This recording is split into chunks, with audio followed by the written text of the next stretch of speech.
আসসালামু আলাইকুম। আপনাদের মাঝে আবারও হাজির হলাম একটা ভিডিও নিয়ে। দেশ ও দেশের বাইরে থেকে যারা দেখতেছেন অবশ্যই চ্যানেলটি সাবস্ক্রাইব করে রাখবেন এবং ফেসবুক পেজটি ফলো দিয়ে রাখবেন।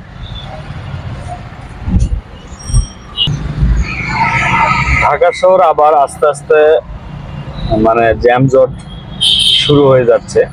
এলাকায় যারা গিয়েছিল আবার সবাই ঢাকা শহরে আস্তে আস্তে আসা শুরু করে দিয়েছে।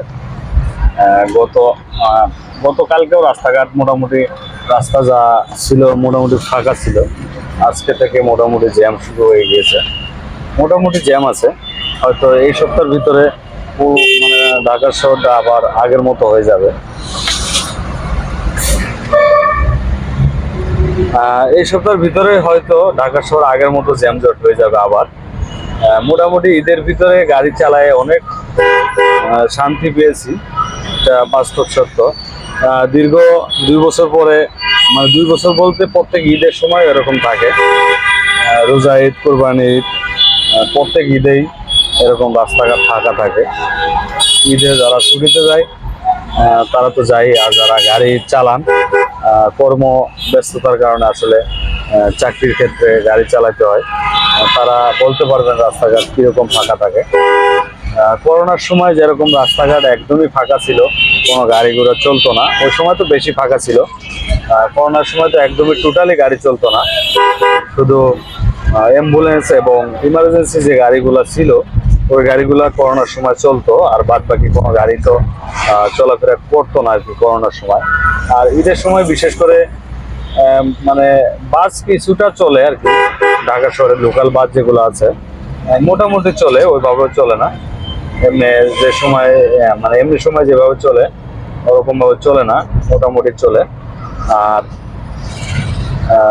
এমনি রিক্সা, প্রাইভেট কার মোটামুটি দেখা যায়, তেমন একটা না। আর অ্যাম্বুলেন্স সার্ভিস যারা দেয় তারাও ওরকম ভাবে থাকে না, কম বেশি আর কি থাকে।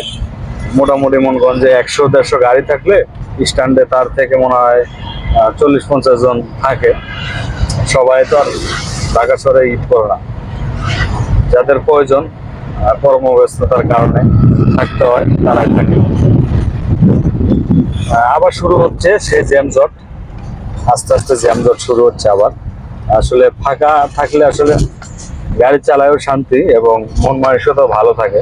আর জ্যামজটে মন মানসিকতাও খারাপ থাকে এবং গাড়ি চালায়ও শান্তি পাওয়া যায় না।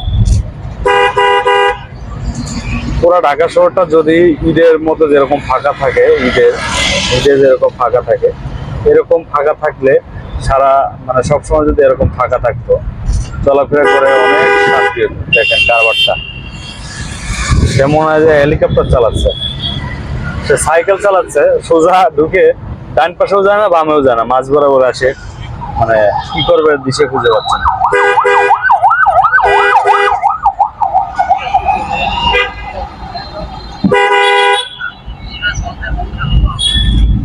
আমি আসছি একটা ডাক্তার নিতে, উত্তরা আজমপুর থেকে 14 নম্বর সেক্টর, মোটামুটি কাছাকাছি চলে আসছি। রাস্তা মোটামুটি ফাঁকাই আছে, গত কালকের তুলনায় আজকে একটু গাড়ি রাস্তায় বেড়েছে, হয়তো সামনে এই সপ্তাহের ভিতরেই বেড়ে যাবে।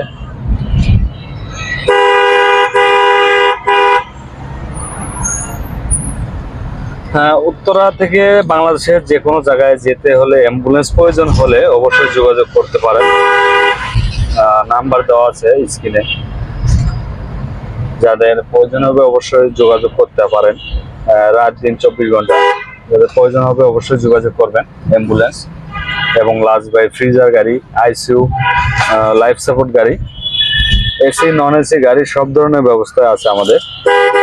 যাদের প্রয়োজন হবে অবশ্যই যোগাযোগ করতে পারেন সীমিত ভাড়ায়। যাদের প্রয়োজন হবে অবশ্যই যোগাযোগ করতে পারেন।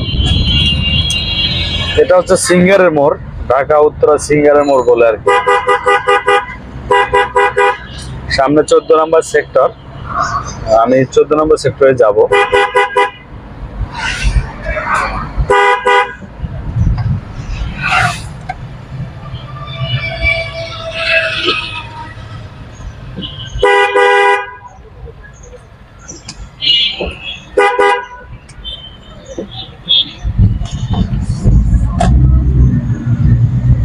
যারা ভিডিওটা দেখবেন অবশ্যই শেয়ার করবেন। ভিডিওটার সাউন্ড ক্লিয়ার শোনা যায় কিনা, কিংবা ভিডিওটা ক্লিয়ার দেখা যায় না সঠিকভাবে, মানে ক্লিয়ার দেখা যায় না, কারণ আমার গাড়িতে একটা স্ট্যান্ড ছিল, স্ট্যান্ডটা নষ্ট হয়ে গিয়েছে। স্ট্যান্ড অর্ডার দিয়েছি, হয়তো কাল পরশুর ভিতরে চলে আসবে। আসলে হয়তো ভিডিও আবার আগের মতো আপনারা ক্লিয়ার দেখতে পারবেন। সবাই ভালো থাকবেন, সুস্থ থাকবেন। আসসালামু আলাইকুম।